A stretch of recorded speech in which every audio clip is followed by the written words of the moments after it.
Hello दोस्तों, नमस्कार। SMKC channel में मैं आप सभी लोगों का दिल से बहुत बहुत स्वागत करता हूं। सो दोस्तों, आज के दिन की बात करें, ऑलरेडी एक इंपॉर्टेंट वीडियो यहाँ पे आ चुका है। ज़रूर आप चाहो तो इसको स्टडी कर सकते हो, लिंक नीचे डिस्क्रिप्शन बॉक्स में दे दी है। फर्स्ट टाइम विजिट किया चैनल को जरूर सब्सक्राइब कर लेना। And free stock market classes कल 10:30 बजे इस चैनल पर एक इंपॉर्टेंट वीडियो आएगा, जरूर उसको देख लेना। लिंक ऊपर आई बटन पर नीचे डिस्क्रिप्शन बॉक्स में मिल जाएगी, इसको भी चाहो तो सब्सक्राइब करके रख सकते हो। सो दोस्तों, अभी हम लोग आ चुके हैं बिल्कुल हमारे नॉर्मल स्क्रीन के ऊपर। एंड आज के दिन की अगर हम लोग यहाँ पे बात करें, जो हमारा मार्केट था, निफ्टी था, हम लोग यहाँ पे कह सकते हैं ओवरऑल परफॉर्मेंस देखेंगे तो ऐसा लगेगा नहीं कि कुछ था ही नहीं, इनफैक्ट फ्लैट परफॉर्मेंस नज़र आएगा। बट जो शुरुआत थी हम लोगों ने देखी थी बहुत ही ज़बरदस्त गिरावट के साथ, देन प्रीवियस क्लोज को भी तोड़कर नीचे, उसके बाद और नीचे बहुत ही अच्छी खासी गिरावट हो रही थी। लगा था कि आज अच्छा खासा यहाँ पे प्रॉफिट बुकिंग होगा एंड क्लोजिंग भी दमदार हो सकती है। But over the period of time वापस यहाँ पे रिकवरी आ गई एंड प्रीवियस क्लोज के थोड़ा सा ऊपर हम लोग को बाजार यहाँ पे हम कह सकते हैं मतलब उसी के आसपास क्लोज होते हुए देखने को यहाँ पे मिला है।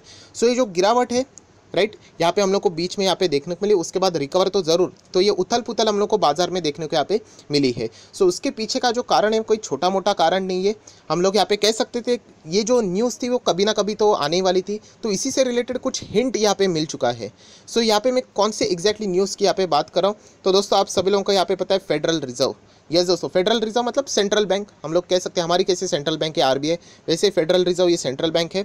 एंड अगर हम लोग यहाँ पे बात करें तो उन्होंने कुछ पॉइंट्स यहाँ पे सामने रखे हैं। उनकी जो कमेंट्री रहती है आप सभी लोगों को पता है, हाल ही में उनकी मीटिंग देखने को हम लोग को मिली थी। तो आप देख सकते हैं the Fed move up its timeline for rate hike as a inflation rises.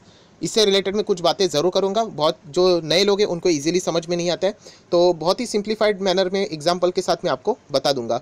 सो आप लोग देख सकते हैं फेड यहाँ पे शायद से हिंट यहाँ पे दे रहा है कि अर्लियर स्टेज पे भी वो इंटरेस्ट रेट यहाँ पे इंक्रीज़ कर सकते हैं। इंटरेस्ट रेट इंक्रीज़ होगा ये बच्चे को भी पता है, हमेशा वो नीचे तो रहेगा नहीं, बस उसका अभी टाइम हम लोगों को यहाँ पे धीमे धीमे नज़दीक आते हुए यहाँ पे देखने को मिल रहा है, ऐसा हम लोग कह सकते हैं। एंड जो टाइम फ्रेम था उसके भी पहले यहाँ पे ये चीज़ें हो सकती है, इसका हिंट फिलहाल यहाँ पे बाजार मतलब हम लोगों को फेड के तरफ से देखने को मिल रहा है। क्योंकि फेड ने खुद ही कहा था 2024 कब 2024 तक वो ऐसी चीज़ें यहाँ पे कर सकते हैं। जो मनी प्रिंटिंग है वो वैसे ही चलता रहेगा, बट इंटरेस्ट रेट की अगर हम लोग बात करें, जो हाइक करने की बात है वो 2024 तक यहाँ पे हो सकती है। बट फिलहाल ऐसी न्यूज़ सामने आ रही कि वो बाय द एंड ऑफ 2023 ये कदम उठा सकते हैं। एंड तब तक हम कह सकते हैं एटलीस्ट 2 रेट हाइक्स यहाँ पे बाय द एंड ऑफ 23 हम लोग को देखने को मिल सकते हैं। अब वो 2 कब होगा वो एग्जैक्टली किसी को नहीं पता है। बीच में तो ये तक रिपोर्ट सामने आई थी कि बताया जा रहा था कि शायद से इस फाइनेंशियल ईयर में भी एक रेट हाइक वाला फैसला यहाँ पे हो सकता है।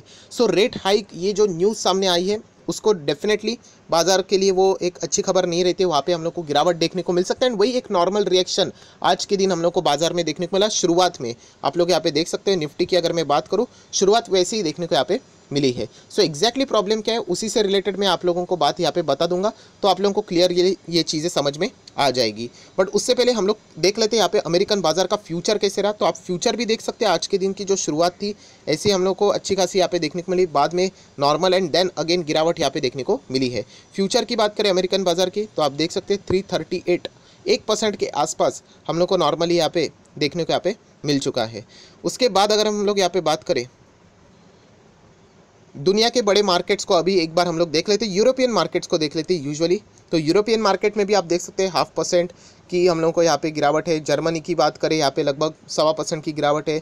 फ्रांस नहीं, यहाँ पे इंग्लैंड की अगर हम लोग बात करें, ब्रिटेन की बात करें तो 1.5% के आसपास की गिरावट है।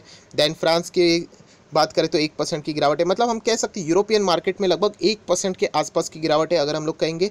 तो इससे अच्छा तो परफॉर्मेंस एटलीस्ट हम लोगों को इंडियन मार्केट में देखने को मिल रहा है। यहाँ पे हमारे पास गिरावट तो ज़रूर थी बट बाद में यहाँ पे अच्छी खासी रिकवरी हो चुकी है, वरना शुरुआत में भी देखेंगे तो हम भी लगभग 2% के आसपास तो ऑलमोस्ट डाउन यहाँ पे हो चुके थे। सो यहाँ पे एग्जैक्टली इशू क्या है वो हम लोग यहाँ पे देखेंगे। उसी के साथ साथ जो सवाल यहाँ पे आते रहते, क्या फिर हम लोगों ने एग्जिट करना चाहिए एज यूजुअल, क्योंकि पोर्टफोलियो बना रहता है, अच्छा प्रॉफिट रहेगा।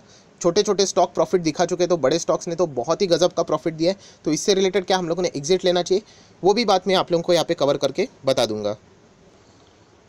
सो दोस्तों, अभी हम लोग आ चुके हैं बिल्कुल हमारे नॉर्मल स्क्रीन के ऊपर, ब्लैंक स्क्रीन के ऊपर। यहाँ पे मैं आप लोगों को एक्सप्लेन करूंगा कि यहाँ पे ऐसी चीज़ें यहाँ पे क्यों चल रही है। तो दोस्तों, जो इंटरेस्ट रेट है आप सभी लोगों को पता है बहुत ही लोअर लेवल पे हम लोग को देखने को मिल रहा है। एंड इसका एकदम सिंपल अगर मैं आप लोगों को बात बता दूँ, जितना इंटरेस्ट रेट लो यहाँ पे रहेगा राइट, यहाँ पे क्या हो जाएगा कि पैसा बोरो किया जाएगा उधार पे लिया जाएगा एंड वही पैसा मार्केट में डाला जाएगा, अच्छा खासा रिटर्न मिल जाएगा वहाँ से। बहुत ही सिंपल है। अगर यही इंटरेस्ट रेट कल अगर बढ़ा दिया गया तो ऑब्वियसली यहाँ पे जो पहले पैसे जो लिए जाते थे बोरो करके मार्केट में डालने के लिए, वो प्लान यहाँ पे कैंसिल भी हो सकता है। तो हम लोग कह सकते थे कि पहले अगर जो बहुत ही इजीली लोअर इंटरेस्ट रेट से यहाँ पे जो पैसे बोरो करके मतलब मार्केट में छोड़े जाते थे, अब वैसा हम लोग को शायद से होते हुए देखने को नहीं मिलेगा एंड ये चीज़ कभी ना कभी होने ही वाली थी। उसी के साथ साथ अगर हम लोग बात करें इन्फ्लेशन मत का, आपको पता है महंगाई। अभी हाल ही में हम लोगों ने, मैंने खुद वीडियो में कवर किया था, जो आखिरी वीडियो में बनाता हूँ जिसमें ब्रेकिंग न्यूज़ में कवर करता हूँ, वहाँ पे WPI इन्फ्लेशन देखा होगा आप लोगों ने, CPI देखा होगा, ये सारे इंडेक्स आप लोगों ने देखे होंगे। दोनों हम लोगों को जो फोरकास्टिंग थे उससे ज़्यादा देखने को मिले।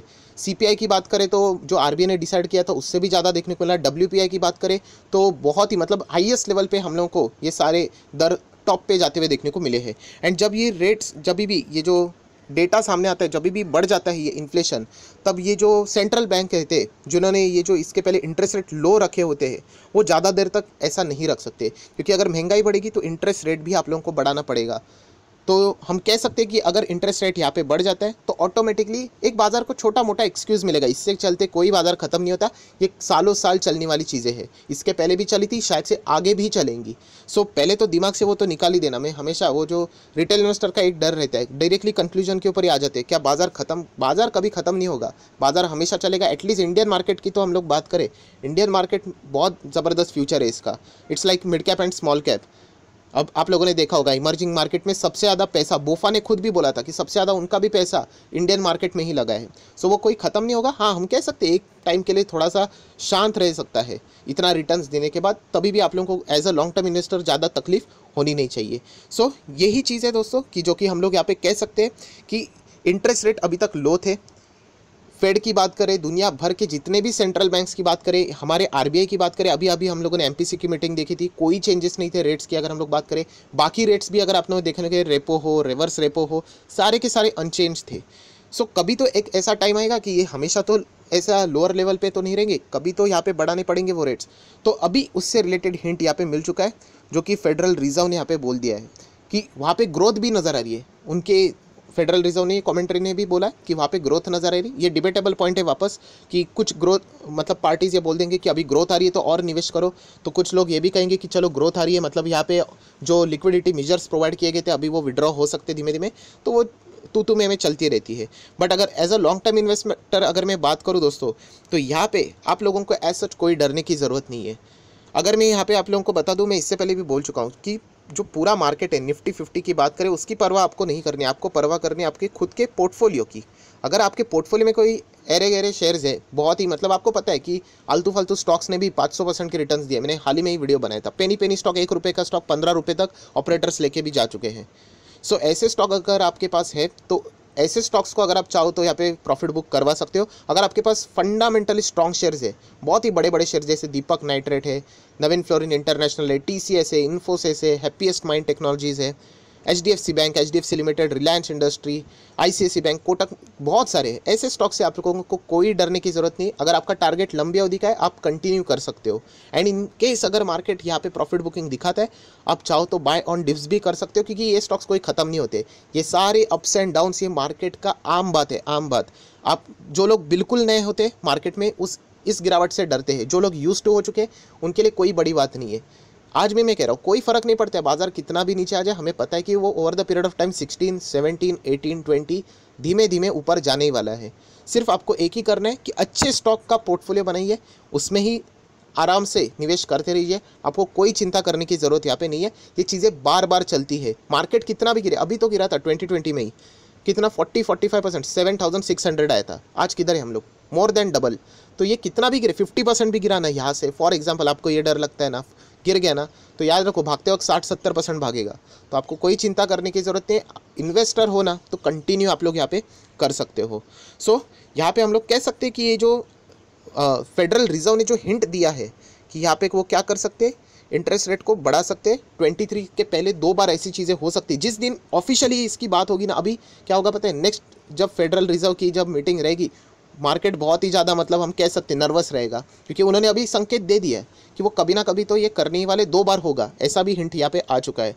सो मार्केट तभी जब भी ये इंटरेस्ट रेट हाइक से रिलेटेड न्यूज़ आएगी, बाजार अच्छा खासा करेक्शन भी दिखा सकता है, बट उसको आप लोगों ने पॉजिटिवली लेना है, क्योंकि ये चीज़ें ऑटोमेटिकली बाद में जाके एडजस्ट हो जाती है। इंटरेस्ट रेट बढ़ गया इसीलिए मार्केट खत्म हो गया, ये ऐसी कोई बात नहीं रहती है। एक टेम्पररी स्केल के लिए थोड़ा सा गिरावट रहता है, वो बाद में रिकवर यहाँ पे हो जाता है। सो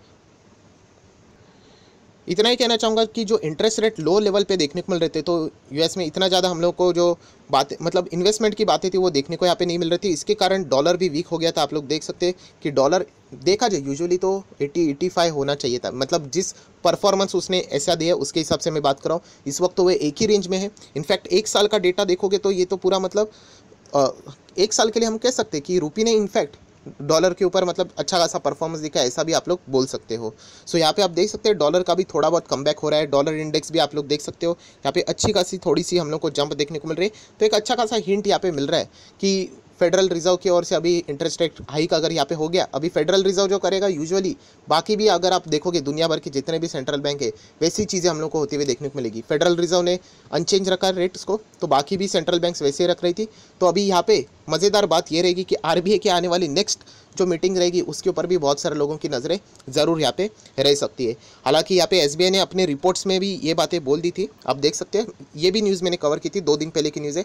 एसबीआई रिपोर्ट सजेस्ट किसको, रिजर्व बैंक किसके लिए, likely to keep the rate unchange in August also. अब ये रहेगा नहीं रहेगा वो आरबीआई के ऊपर है, क्योंकि इन्फ्लेशन की अगर हम लोग बात करें वो तो लगातार बढ़ रहा है। एंड ऐसे माहौल में इंटरेस्ट रेट लोअर लेवल पे रखना बहुत ज़्यादा यहाँ पे डेंजरस भी साबित हो सकता है। सो अगर रेट्स यहाँ पे बढ़ जाते हैं तो बाजार को एक एक्सक्यूज़ मिल जाएगा, इतना मस्त हम लोग टॉप लेवल पे बैठे हुए, कुछ तो रीज़न चाहिए। तो अगर ये रीज़न मिल गया तो बाजार अच्छा खासा करेक्ट यहाँ पे कर सकता है। सो इससे आपको कोई डरने की ज़रूरत नहीं, ये सारी चीज़ें पहले से भी होती थी, आगे भी फ्यूचर में ये चीज़ें चलने वाली है, राइट। तो ये चीज़ें आपको एक ही कहना चाहूँगा कि इससे आप लोगों ने डरना नहीं है। अपना पोर्टफोलियो देख लीजिए, वहाँ पे अगर कोई आलतू फालतू स्टॉक्स रहेंगे, आप समझ सकते हो कोई कोई स्टॉक्स ऐसे रहते हैं जो कि फंडामेंटली बहुत ही ख़राब है, लॉसेस है, फिर भी कंपनी के स्टॉक्स भाग रहे, तो ऐसे स्टॉक से प्रॉफिट बुकिंग करना एक अच्छा हम लोग यहाँ पे मान सकते हैं। बट फंडामेंटली अगर अच्छे वाले स्टॉक्स रहेंगे, बिंदास कंटिन्यू कीजिए, इवन तो वो गिर गए कोई चिंता करने की ज़रूरत वहाँ पे आपको नहीं है। सो जितनी भी पॉसिबिलिटी वाली चीज़ें थी वो यहाँ पे मैंने कवर कर ली। आई होप आशा करता हूँ आपको वीडियो अच्छा लगे तो लाइक एंड शेयर भी यहाँ पे कर देना। So that's it, thank you very much दोस्तों, we will be meeting our next video, तब तक के लिए बाय बाय।